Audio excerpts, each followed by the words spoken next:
In today's video, I will show you how to install chrome gauge rings into a BMW E36. Mine is a 1992 318 IS, but the process is similar on most E36s. As you can see, these rings are a simple but effective way of making your instrument cluster look great without being too over the top. So let's get started. To complete this project you will need snap-in chrome gauge rings. I will link my source for these in the description. Here are the ones I chose. You could get the adhesive type as well, but the snap-in type is just easier to work with. There should be 4 rings, one for each gauge.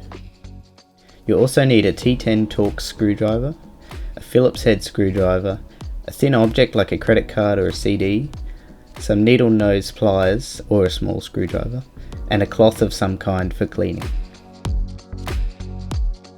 The first step is to grab your Phillips head screwdriver and unscrew the 2 screws at the top of the instrument cluster, attaching it to the dash. You'll need a fairly short screwdriver to reach them, as there isn't a lot of space. Then find a thin object. I used a CD, however anything thin will work. Slide the CD into the gap between the top of the instrument cluster and the dash.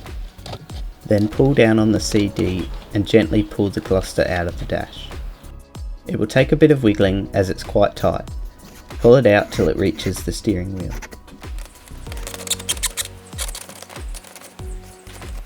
Then grab the keys and turn the ignition to the first click. This will unlock the steering wheel so you can rotate it slightly. Turn the ignition back off but leave the key in. Now is a good time to disconnect the battery. If your E36 has airbags, this is important so that you don't trigger the airbag warning light when disconnecting the instrument cluster. My car doesn't have airbags, but I like to disconnect the battery anyway, just to be safe. Now you can pull the gauges out a bit further to access the 3 wiring harnesses connected to the cluster. This step is quite tedious. We need to disconnect these connectors, 1 on the right and 2 on the left. Each connector has a small tab which needs to be pressed down so that a retaining lever can be lifted and the harness can be removed. Take your time with this step, as the lever can be fragile since it's quite old.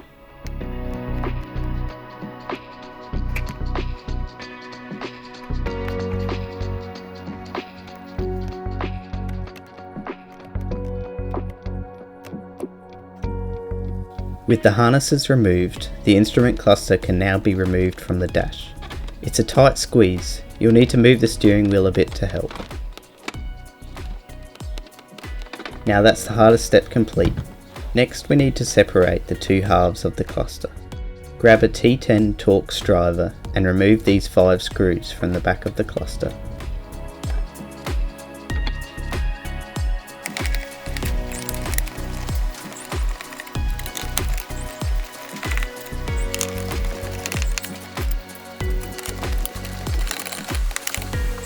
Now carefully separate the back piece from the front.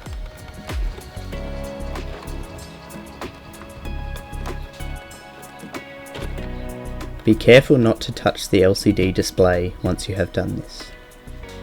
Next, we need to separate the gauges from the perspex front. To do this, the white section of these 3 locking mechanisms needs to be rotated 180 degrees to the left. The best way to do this would be using needle nose pliers, but I just used a small screwdriver to help push the white clips. They can be quite tight as they've probably never been opened on most clusters. Each clip needs to rotate far enough so the white part isn't touching the clear perspex of the gauge backing, as shown. Then you can simply pull the gauges away from the front section. Be careful with this piece as the gauge needles are fragile. Now we can finally install the gauge rings.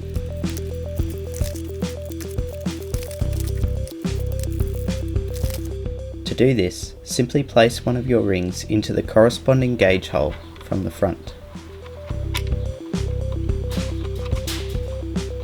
Then press down until it clicks into place. Then repeat this process for the 3 remaining rings. The temperature and fuel gauge rings are more difficult to install than the 2 bigger ones. Run your fingers around the edge to make sure it is pushed down all the way.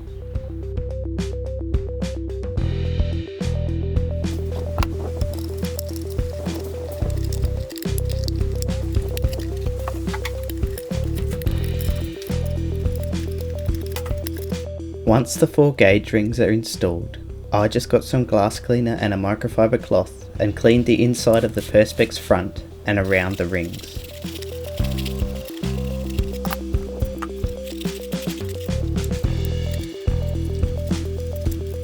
While I was there, I cleaned the gauges as well.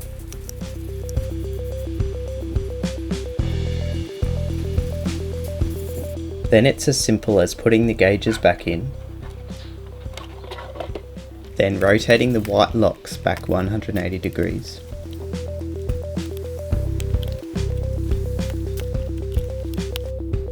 Then placing the backing piece back onto the front. And finally putting the 5 screws back in.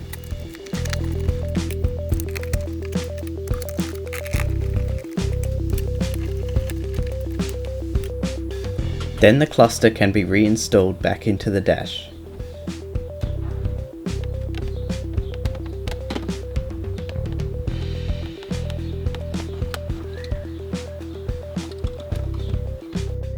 And the 3 wiring harnesses reconnected.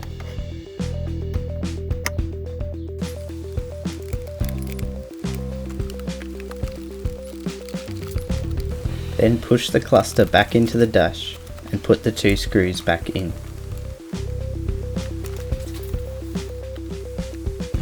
After reconnecting the battery and giving the Perspex a clean, we're done.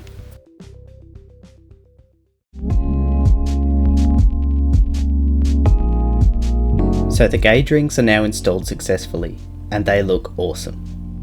For less than $30, these rings are a fairly cheap way of giving your instrument cluster some extra style.